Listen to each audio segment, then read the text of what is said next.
சத்தியத்தையும் அறிவீர்கள், சத்தியம் உங்களை வாழ வைக்கும் என்று திருவாய் மலர்ந்த திருமகனாகிய இயேசு கிறிஸ்து நாமத்தினாலே என்னுடைய வியூவர்ஸ் அத்தனை பேரும் கோடா கோடியாய் பெருகுவீர்களாக. அவருடைய அனந்த ஞானம் 500 என்கிற சீரீஸில் 12வது அவருடைய அனந்த ஞானம் பாரம்பரியத்தின் பயங்கரம். பாருங்கள், இந்த மேட்ரை, இந்த சப்ஜெக்டை இயேசுவே டீல் பண்ணுறாரு. பாரம்பரியங்கள் எவ்வளவு பரிதாபமான முடிவுகளை கொண்டு வந்திருக்கின்றன, பயங்கரமான முடிவுகளை கொண்டு வந்திருக்கின்றன. என்னுடைய வியூவர்ஸ் ஒவ்வொருவரும் சத்தியத்தை நீங்கள் சரியாக அறிகிறீர்கள், பாரம்பரியத்தை விட்டு வெளியே வருகிறீர்கள், ஒரு மிக சிறந்த வாழ்க்கை வாழுவீர்கள். ஹல்லேலூயா. பாருங்கள், இஸ்ரவேலர்கள் யாவருக்கும் அந்த புறப்பட்ட 20 லட்சத்தில் யாவருக்குமே அவர்கள் கட்டாத பெரிய பட்டணங்களை ஆயத்தப்படுத்தி வைத்திருந்தார். அவர்கள் நிரப்பாத சகல வஸ்துக்களால் நிறைந்த வீடுகளை வைத்திருந்தார், தோப்பு வைத்திருந்தார், துறவு வைத்திருந்தார். ரைட்? 20 வயதுக்கு குறைந்த பிள்ளைகள்லாம் போய் சேர்ந்துட்டாங்க. மீதமுள்ள 20 லட்சம் அடல்ட்டில் பெரியவர்களில் 2 பேர் தான் போனார்கள். அருமையானவர்களே, காரணம் அவர்களுடைய பாரம்பரியம் அவர்களுக்கு பயங்கரமான மோசமான விளைவுகளை உண்டாக்கிற்று. இன்றைக்கு நீங்கள் சத்தியத்தை சரியாக அறிய போகிறீர்கள், சக்ஸஸ்ஃபுல்லாக வாழுகிறீர்கள். அவர்களுக்கு என்ன சொல்லி அழைத்தார்? நீங்கள் கட்டாத பெரிய பட்டணங்களை வைத்திருக்கிறேன், நீங்கள் நடாத தோப்பு துறவு எல்லாம் வச்சிருக்கிறேன், நலமும் விசாலமுமான தேசத்தை வைத்திருக்கிறேன், பாலும் தேனும் ஓடுகிற தேசத்தை வச்சிருக்கிறேன். வேலை செய்யலைங்க, வேலை செய்யலை. தேவனுடைய வார்த்தை அங்கே நிறைவேறவில்லை. காரணம் பாரம்பரியம். ரைட்? இதை இயேசு கிறிஸ்து எப்படி அட்ரஸ் பண்ணுகிறார் பாருங்கள். அங்கே Mark 7:13, the book of Mark chapter 7:13, நீங்கள் போதித்த உங்கள் பாரம்பரியத்தினால் தேவ வசனத்தை அவமாக்குகிறீர்கள். ஓ ஹல்லேலூயா. பாருங்கள், you are nullifying or making ineffective the word of God. வார்த்தை, தேவனுடைய வார்த்தையை செயலற்று போக பண்ணினது 20 நூற்றாண்டுகளுக்கு முன்பதாக எது? பாரம்பரியம். அந்த யூதர்கள், இஸ்ரவேலர்களுடைய பாரம்பரியம். இன்றைக்கும் அநேக தேவனுடைய வார்த்தைகள், தேவனுடைய வாக்குத்தத்தங்கள் உங்களுடைய வாழ்க்கையிலே மேனிஃபெஸ்ட் ஆகலை, வெளிப்படலை. இந்த வார்த்தையாகவே இருக்கிறது, மாம்சமாகவில்லை. அதற்கு ஒரு பிரதானமான காரணம் உங்களுடைய பாரம்பரியங்கள். இது பவுல் சொல்லலை. ரைட்? யார் சொன்னா? இயேசு கிறிஸ்துவை சொல்லுகிறார். கர்த்தர் இந்த நாளில் உங்களுக்கு ஒரு பிரகாசமுள்ள மனக்கண்களை தந்தருளுவார். நான் சில உதாரணங்களை சொல்லும் பொழுது நீங்கள் அதை லகுவாக புரிந்து கொள்ளுவீர்கள். பாருங்களேன். ரைட்?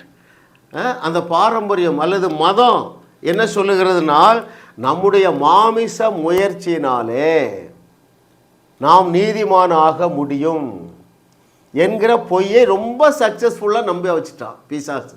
அது என்ன? நம்முடைய சொந்த முயற்சி, நம்முடைய கீழ்ப்படிதல், நம்முடைய உபவாசம், நம்முடைய ஒயிட் ட்ரெஸ்ஸு, இதனாலே தேவனை பிரியப்படுத்தலாம் என்கிற பொய்யை நம்ப வச்சுட்டான். அது எந்த வசனத்தை அவமாக்கி போட்டது? விசுவாசத்தினாலே வரும் நீதியை அவமாக்கி போட்டது. ரைட்? ரொம்ப முக்கியம் அருமையானவர்களே. அங்கே 5வது அதிகாரம் ரோமர் 5:1 நான் உங்களுக்கு வாசிக்கிறேன் பாருங்கள். The book of Romans chapter 5:1, இவ்விதமாக நாம் விசுவாசத்தினாலே நீதிமான்கள் ஆக்கப்பட்டு இருக்கிறோம். அநேகருடைய வாழ்க்கையில் ஒரு நீதிமான் அனுபவிக்க வேண்டிய அநேக ஆசீர்வாதங்களை அவர்கள் பெற்று அனுபவிக்கவில்லையே.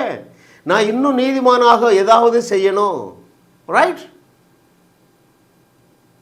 பாருங்கள், நீங்கள் என்றைக்கு மறுபடி பிறந்தீர்களோ அன்றைக்கே நீங்கள் 100க்கு 100 நீதிமான்கள் ஆக்கப்பட்டு இருக்கிறீர்கள் என்று அதே ரோமர் 8வது அதிகாரம் 30வது வசனத்தை மனப்பாடம் செய்யுங்க.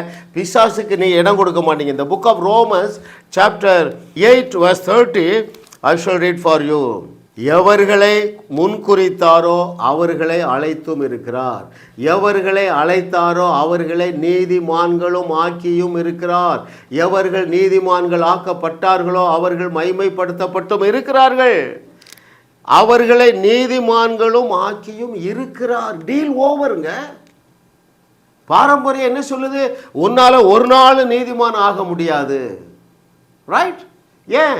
உன்னுடைய கிரியைகள் போதாது, உன்னுடைய பரிசுத்தம் போதாது, பக்தி போதாது, ஜபம் போதாது. வசனம் என்ன சொல்லுதுங்க? நீங்கள் நீதிமான்கள் ஆக்கப்பட்டு இருக்கு. இது எப்படி வந்ததுங்க? நம்முடைய கிரியைகளினால் அல்ல. நம்முடைய மூத்த சகோதரன் சிலுவையில் செய்து முடித்த கிரியைகளை விசுவாசித்ததுனால தான் நீங்கள் இன்றைக்கி தேவனுடைய பிள்ளைகளாக இருக்கிறீர்கள். அதே போல் நீங்கள் விசுவாசித்ததுனால நீங்கள் நீதிமான்கள் ஆக்கப்பட்டு இருக்கிறீர்கள். அதுக்கு பேர் தேவநீதி. அந்த தேவநீதி எப்படி தான் வந்தது? உங்களுடைய விசுவாசத்தினால் மாத்திரமே வந்தது. Hallelujah, hallelujah. Oh thank you lord for your goodness. கர்த்தர் நல்லவர் பாருங்க. வேதமங்கும் தேடி வாசிங்கங்க. இன்னும் நீங்கள் என்ன நினைக்கிறீங்க? நான் இன்னும் நிறையா ஜபம் பண்ணி பாருங்கள். என்னுடைய தொழிற்சாலையில் ஒரு நபர் வேலை பார்த்தார். திடீர்னு அவர் சிக்காயிட்டார். பிரெயினில் லேசாக ஒரு அட்டாக் வந்துட்டு அவரை ஒரு ஹாஸ்பிட்டலில் அட்மிட் பண்ணோம். அப்போ டாக்டர் கண்டுபிடிச்சிட்டாரு பிரெயினில் லேசாக அட்டாக் இருக்குது, அவர் ஐசியூவில் இருக்கணும். நான் டெய்லி போகிறேன். 2வது நாள் போகும்போது சொல்லிட்டா, பிரதர் நீங்கள் தயவுசெய்து என்னை வெளியே கொண்டு வாங்க, நான் உபவாசம் பண்ணியே இந்த வியாதியை போய்க்கிறேன் அப்படின்னாரு. அவருடைய மனைவி பக்கத்தில் இருந்து சொல்ல, 2 பேரும் ரொம்ப பக்தி, பழைய ஏற்பாடு பக்தி. ஆமாம் அண்ணன், இவங்க வெளியே வந்துட்டாங்கன்னா எச்சில் கூட விழுங்க மாட்டாங்க, அவ்வளவு நல்லா உபவாசம் பண்ணுவாங்க. பைபிளில் எங்கெங்கே இருக்குது? எந்த இடத்துல உபவாசம் பண்ணி வியாதி சுகமாயிற்று? கடைசியில் பாருங்கள், அப்படியே இருந்து மரித்து போனார் சில ஆண்டுகள். காரணம் சுயநீதி, சுயபலன். வேதத்தில் எப்படி வியாதி சுகமாயிற்றுன்னு நீங்கள் அறியாமல் விழுந்து விழுந்து ஜெபம் பண்ணி கொண்டே இருந்தீர்கள் என்றால் அந்த தேவ வசனம் வீணாகுது. எந்த வசனம்? அவருடைய தழும்புகளால் குணமானீர்கள். அது அவமாகி போயிற்று. எத்தனை வருஷம் வியாதி? 30 வருஷம். என்ன செய்கிறா? வருஷம் 40 நாள் உபவாசம் பண்ணுறேன். சோமால் இல்லை. இப்பொழுதாவது மாற்றி யோசித்து இயேசு கிறிஸ்துவுடைய பிரின்சிபலுக்கு வாங்க. வியாதியஸ்தர்கள் மேல் கைகளை வைப்பீர்கள், அப்பொழுது அவர்கள் சுஸ்தமாவார்கள். ரைட்? இயேசுவின் நாமத்தினால கேன்சர் கட்டிய மறைந்து போ, அப்பொழுது அவர்கள் சுகமாவார்கள். மலை போல இருக்கிற பிரச்சனையை பார்த்து பேசுகிற ஐயா இதுதாயா வசனம். இந்த வசனங்கள் ஏன் உங்களுக்கு இன்னும் வெளிப்படவில்லை என்றால் நீங்கள் பாரம்பரியத்தை நம்புகிறீர்கள். அந்த பாரம்பரியம் என்ன செய்கிறது? உடனே உபவாசம் பண்ண, தலைகீழ நில்லு, பருப்பு வேகாதுங்க, பருப்பு வேகாது. ஏனென்றால் எந்த இடத்திலேயும் பழைய ஏற்பாட்டிலும் புதிய ஏற்பாட்டிலும் எந்த ஒரு வியாதிக்காகவும் எலியாவோ எலிசாவோ இயேசு கிறிஸ்துவோ பேதுருவோ பவுலோ ஜெபம் பண்ணலைங்க.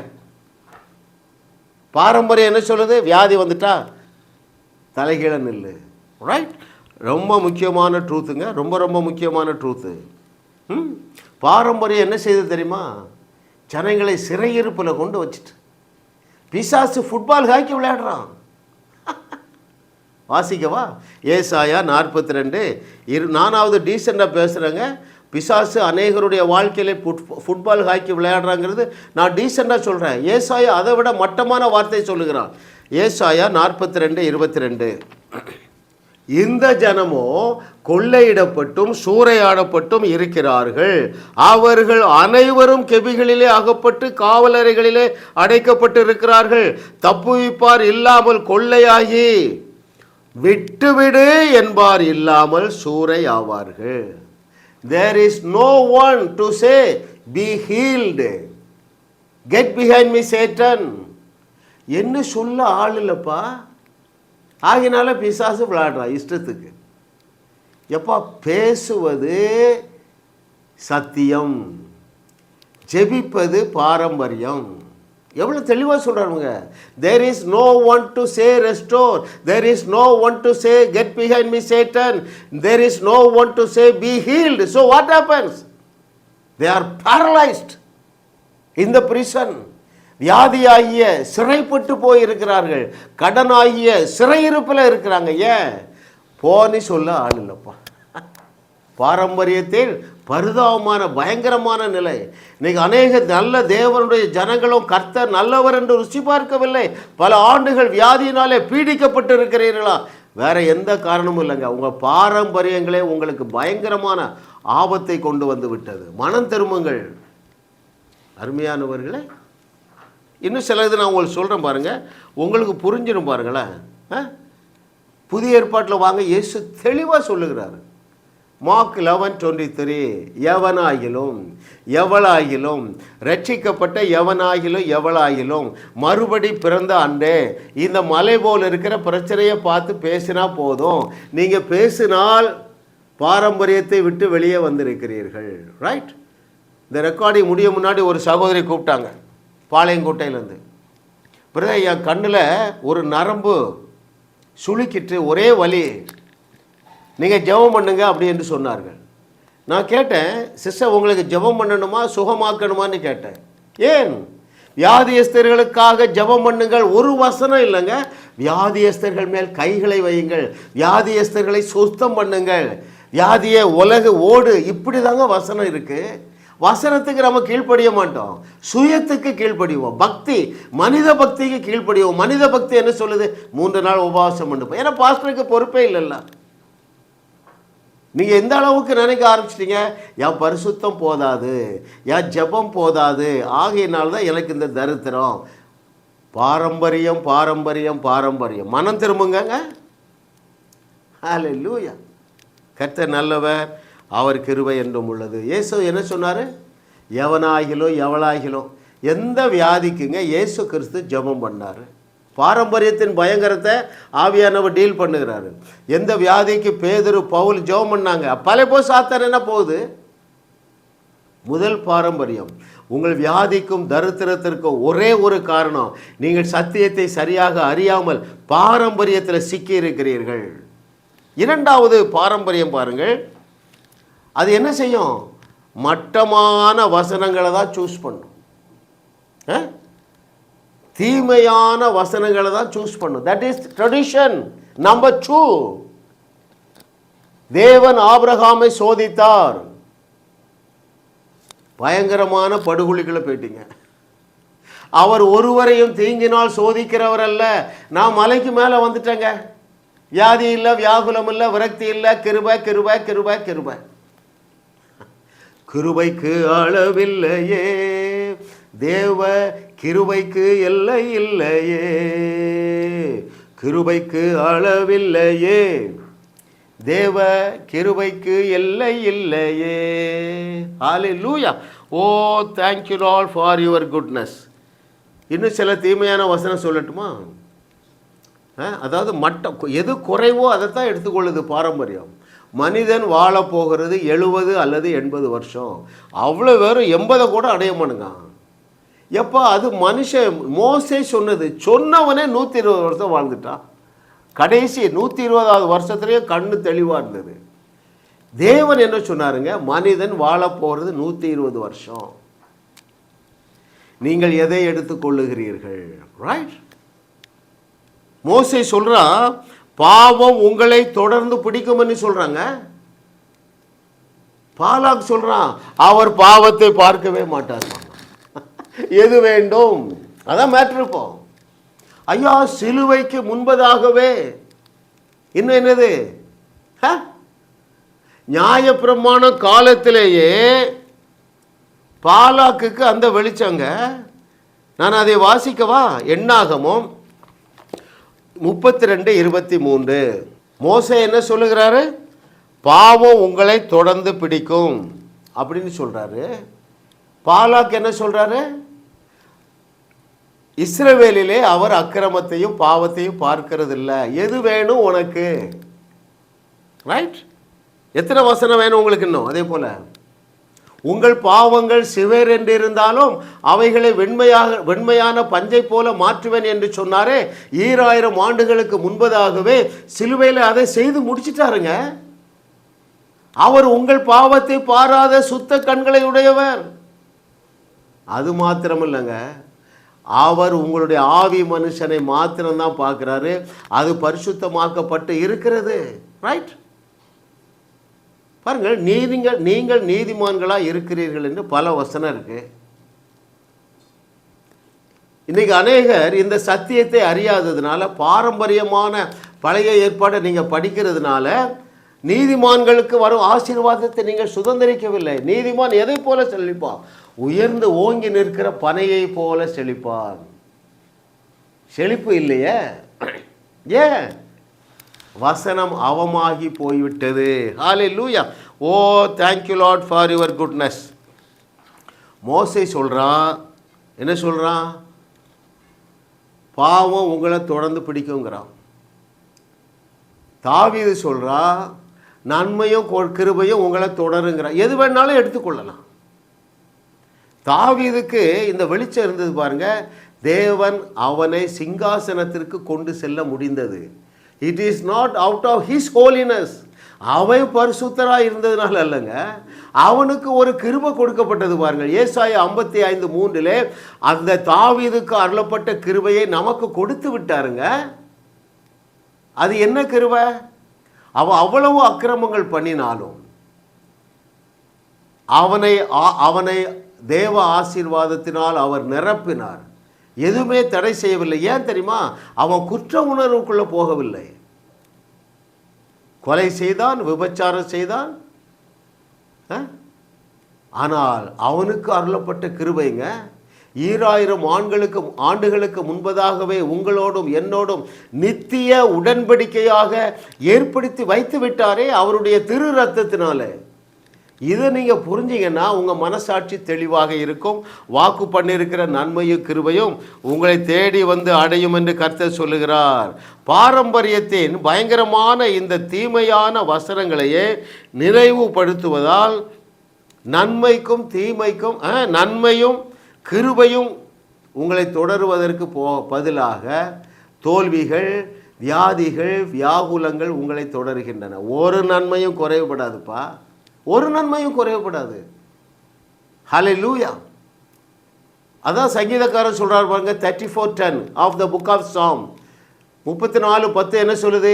சிங்கக்குட்டிகள் தாழ்ச்சி அடைந்து பட்டினியாக இருக்கலாம், ஆனால் கர்த்தரை தேடுகிற எனக்கு ஒரு நன்மையும் குறைவுபடாது.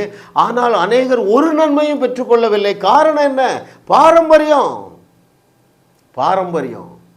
அருமையானவர்களே, அப்போ எப்பொழுதுமே சிலுவையிலே நம்முடைய நாதனாகிய இயேசு கிறிஸ்து மூலமாக அந்த எல்ஷடாய் தேவன் எவை எல்லாவற்றையும் நிறைவேற்றி முடித்து விட்டார் என்கிற நாலேஜ் இல்லாததுனால இன்னும் நீங்கள் தோல்வி நிறைந்த வசனங்களையே யோசிக்கிறீங்க, தியானிக்கிறீங்க. அவர் ஆபிரகாமை சோதித்தார், எனவே என்னையும் சோதிப்பார் என்றால் நீங்கள் அதுக்குள்ள போய் மாற்றுறீங்க. அவர் ஒருவரையும் சோதிக்கிறவர் அல்ல என்பதை நீங்கள் ஏற்றுக்கொண்டால் என்ன செய்வீங்க? பாரம்பரியத்திலிருந்து வெளியே வந்து அவரை விசுவாசிப்பீர்கள். நீங்கள் எந்த சோதனைக்கும் உட்பட மாட்டீர்கள். வியாதி இல்லாத வாழ்க்கை கேரண்டீடுங்க. வியாகுலம் இல்லாத வாழ்க்கை கேரண்டீடு. விபத்து இல்லாத வாழ்க்கை கேரண்டீடு. கடன் இல்லாத வாழ்க்கை கேரண்டீடு.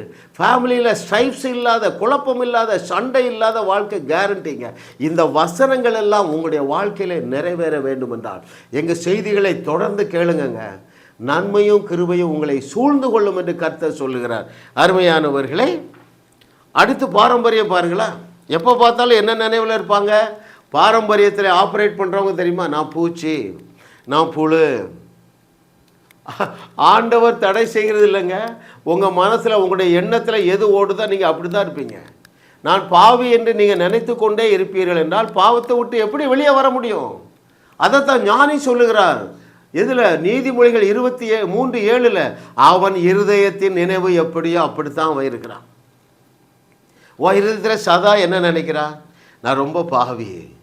ரைட், வச்சுக்கன்னு விட்டுறாரு ஆண்டவர். எத்தனை வசனம் வேணுங்க? எத்தனை வசனம் வேணும்? அவர் இருக்கிற பிரகாரமாக நாமும் இந்த உலகத்தில் இருக்கிறோம். 1 யோவான் 4:17 படிங்க. எப்பா எந்த வசனம் வேணாலும் எடுத்துக்கலாம். நான் ஜீவ வசனத்தை பிடிச்சிட்டப்பா. எப்பா நான் வாழ்க்கையில் பட்ட பாடுக்கு அளவே இல்லை. என் கர்த்தர் கிருபையாக என் கண் திறந்தார் பாருங்க. அருமையான தேவர்களே, நீங்கள் தேவர்களாய் இருக்கிறீர்கள் என்பதை நீங்கள் ஏற்றுக்கொள்ளவில்லை என்றால், நம்முடைய நாதனாகிய இயேசு கிறிஸ்து, எள்ளளவும் பொய்யுரையாத இறைமகனாகிய இயேசு கிறிஸ்து, யோவான் எழுதின சுவிசேஷம் 10வது அதிகாரம் 34 மற்றும் 35வது வசனத்தில் உன்னை குறித்து முழங்கி இருக்கிறார் பாரு. தேவ வசனத்தை பெற்றுக்கொண்டவர்கள் தேவர்கள். இந்த வசனம் மிஸ் ஆகாது, தவறாது. இதை நான் ஏற்றுக்கொண்டப்பா, வாழ்க்கையில் ஒரு தொல்லை இல்லைங்க, ஒரு துன்பம் இல்லைங்க, ஒரு பயம் இல்லைங்க, ஒரு பாவம் இல்லைங்க, ஒரே குதூகலம், ஒரே கொண்டாட்டம். ஹல்லேலூயா. கர்த்தரை தெய்வமாக கொண்ட நீங்கள் பாக்கியவான்கள். கடைசியாக இயேசு கிறிஸ்து உங்களை குறித்து சொன்ன நல்வார்த்தைகளை நீங்கள் ஏற்றுக்கொள்ளவில்லை என்றால் நீங்கள் பயங்கரமான பாரம்பரியத்தில் இருக்கிறீங்க. நான் 70 வருஷம் கிறிஸ்தவங்க, எத்தனை செய்தி கேட்டிருப்பேன். ஒருவர் கூட சொல்லாத தம்முடைய பிள்ளைகளாகிய உங்களை குறித்து எள்ளளவும் பொய்யுரையாத இறைமகன் 10 வசனம் சொல்லியிருக்கிறார். 7 வசனம் சொன்ன பாருங்க. இப்போ நான் ஒரு 10 வசனம் உங்களை எடுத்து காட்ட போகிறேன். இதை நீங்கள் ஏற்றுக்கொள்ளவில்லை என்றால் நீங்கள் பாரம்பரியத்தில் இருக்கிறீங்க. அது பயங்கரமான படுகொலிக்குள்ளே தள்ளிவிடும். அவர் என்ன சொன்னார் உங்களை பார்த்து? உங்களால் கூடாத காரியம் ஒன்றும் இராது. இதை நீ ஏற்றுக்கொள்ளவில்லை என்றால் நீ பாரம்பரியத்தில் இருக்கிறார். நீங்கள் நான் செய்ததையே செய்வீர்கள், இதைவிட பெரிய கிரியைகளை செய்வீர்கள். இந்த இயேசு கிறிஸ்து உன்னை பார்த்து சொன்ன இந்த வசனத்தை நீ ஏற்றுக்கொள்ளவில்லை என்றால் பயங்கரமான பாதாளத்தில் போய் விழுந்துருவா. போதும். என்கிட்ட சொல்லுவாங்க, ஐயா இந்த கஷ்டம் அந்த கஷ்டம், ஏம்மா கொஞ்சம் வெயிட் பண்ணுமா, ஐயா கொஞ்சம் இருங்க, நான் ஒரு 10 நிமிஷம் என் பிரச்சனை சொல்கிறேன். ஏம்மா நீ 3 பிரச்சனை சொல்லியிருக்கிறா, இதை மாதிரி உனக்கு 100 பிரச்சனை இருக்குது கரெக்டாக? ஐயா கரெக்டாக சொல்லிட்டீங்க ஐயா, எனக்கு 1000 பிரச்சனை இருக்குயா. இதாங்க கிறிஸ்தவம். 1000 வியாதி, 1000 என்னது கஷ்டம், 1000 அவமானம். ஐயா இதற்காகவா அவர் சிலுவையில் அவமானப்பட்டார்? இதற்காகவா அவர் பாடுகள் பட்டார்? இதை கேட்டுக்கொண்டிருக்கிற தேவர்களே, நீங்கள் எந்த விதமான பாடும் படக்கூடாது என்கிற ஒரே ஒரு காரணத்துக்காகப்பா சிலுவையில் அவ்வளோ பாடுபட்டாரு. நீங்கள் எந்த கஷ்டமும் படக்கூடாது, நீங்கள் எந்த அவமானமும் படக்கூடாது என்பதற்காக தான் அவர் அவ்வளவு அவமானப்பட்டு மரித்தார். அருமையான தேவர்களே, பிசாசுக்கு இடம் கொடுக்காதீங்க. போதும், நீங்கள் பாடுபட்டது போதும். அவர் பாடுபட்டதுனாலே உங்களுக்கு குதூகலமான வாழ்க்கை. பாடே கிடையாதுங்க, எந்த பாடும் கிடையாது. கடன் பிரச்சனையாக பாடு கிடையாது, வியாதியாகிய பாடு கிடையாது, அவமானம், நிந்த, குழந்தை இல்லை, திருமணமாகலை, எந்த பிரச்சனையும் உன்னை தொட முடியாது. ஏனென்றால் எல்லா பிரச்சனைகளையும், எல்லா கஷ்டத்தையும், எல்லா பாடுகளையும் அவர் சிலுவையில் சுமந்து தீர்த்து விட்டார். ஹல்லேலூயா. சந்தோஷப்பட்டு களி கூறுங்கள் அருமையானவர்களே. இன்னும் இயேசு கிறிஸ்து என்ன சொல்கிறாரு? நீங்கள் என்னுடைய மாமிசத்தையும் என்னுடைய இரத்தத்தையும் பானம் பண்ணுகிறதுனால நீங்களும் நானும் ஒன்றா இருக்கோம். யோவான் 6வது அதிகாரம் 56வது வசனம். யாராவது பிரசங்கித்தார்களா? இன்னும் இயேசு கிறிஸ்து என்ன சொன்னார்? நீங்கள் என்னுடைய மாம்சத்தை புதித்து என்னுடைய இரத்தத்தை பானம் பண்ணுகிறதுனால உங்களுக்கு மாமிசத்திலையும் மரணம் கிடையாது. யோவான் 6:58. யாராவது உங்களுக்கு போதிக்கிறார்களா இதை? ஏன்னா அந்த அளவுக்கு தாழ்மையாம். ஒன்றை சொல்லட்டுமா, நீங்கள் தேவ வசனத்தை ஏற்றுக்கொள்ளவில்லை என்றால் நீங்கள் தான் பெருமைக்காரர்கள். கர்த்தர் உங்களுக்கு ஒரு பிரகாசமுள்ள மனக்கண்களை தந்தருளுவாராக. ஆகவே அருமையானவர்களே, உங்களுடைய பரிதாபமான வாழ்க்கைக்கு, உங்களுடைய வாழ்க்கையில் காணப்படுகிற படுதோல்விக்கு பாரம்பரியம் ஒரு பயங்கரமான ஆயுதம். அதை விட்டு வெளியே வாங்க, விட்டு வெளியே வாங்க. வெளிப்புறமான அலங்காரங்கள் எல்லாம் பாரம்பரியங்கள். சுயநீதி ஒரு பாரம்பரியம். நான் எப்படியாவது தேவனை பிரியப்படுத்த இன்னும் நிறையா ஜெபம் பண்ணுவேன், பாரம்பரியம். பயங்கரமான படுகொலிக்குள்ளே போயிடுவீங்க. இப்போ நீங்கள் படுகொலியில் இருக்கிறீங்க. பயங்கரமான படுகொலிக்குள்ளே பிசாசினால் தள்ளப்படுவதற்கு முன்பதாகவே எங்களுடைய சத்தியங்களை நாங்கள் கொடுக்கிற வாழுவோம் வையகத்தையும் வாழ வைப்போம் என்கிற சத்தியங்களை தொடர்ந்து கேளுங்கள். குழியிலிருந்து குபேரனாக உயர்த்திய தேவகரம் உங்களையும் உயர்த்தும் என்று கர்த்தர் சொல்லுகிறார். ஜாஸ் மினிஸ்ட்ரி செய்திகள் மூலமாக நீங்கள் ஆசீர்வதிக்கப்பட்டிருக்கிறீர்கள். நீங்கள் இந்த ஊழியத்தோடு கைகோர்க்கும்படியாக உங்களை அழைக்கிறோம். நீங்கள் காணிக்கை விதைக்கக்கூடிய நல்ல நிலமாக ஜாஸ் மினிஸ்ட்ரிஸ் இருக்கிறது. விசுவாசத்தோடு உற்சாகமாக பெருக விதையுங்கள். தேவன் உங்களை 1000 மடங்கு பெருக செய்வார். வாரந்தோறும் சென்னை முகப்பேரில் நடைபெறும் கிங்ஸ் அண்ட் குயின்ஸ் அசம்பிளி ஞாயிறு ஆராதனைக்கு அன்புடன் அழைக்கிறோம். சத்தியத்தை சரியாக அறிந்து வெற்றி வாழ்க்கை வாழுவீர்கள். சென்னையில் உள்ள உங்கள் நண்பர்கள் உறவினர்களையும் 3 மாதங்கள் தொடர்ந்து வரும்படியாக உற்சாகப்படுத்துங்கள். முற்றிலும் ஜெயமான வாழ்க்கை வாழுவார்கள். உங்களையும் வாழ வைத்து உங்கள் மூலம் உலகத்தையும் வாழ வைக்கவே தேவன் எங்களை கிருபையாக அழைத்துள்ளார். விடுதலை பெறவும் சுகத்தை அனுபவிக்கவும் தொலைபேசியில் எங்களோடு தொடர்பு கொள்ளுங்கள். ஜாஸ் மினிஸ்ட்ரீஸ் யூடியூப் சேனலில் தொடர்ந்து செய்திகளை கேளுங்கள். சப்ஸ்கிரைப் செய்யுங்கள். வீடியோக்களை லைக் செய்து பலரோடும் பகிர்ந்து கொள்ளுங்கள். அவர்களும் ஆசீர்வதிக்கப்படட்டும்.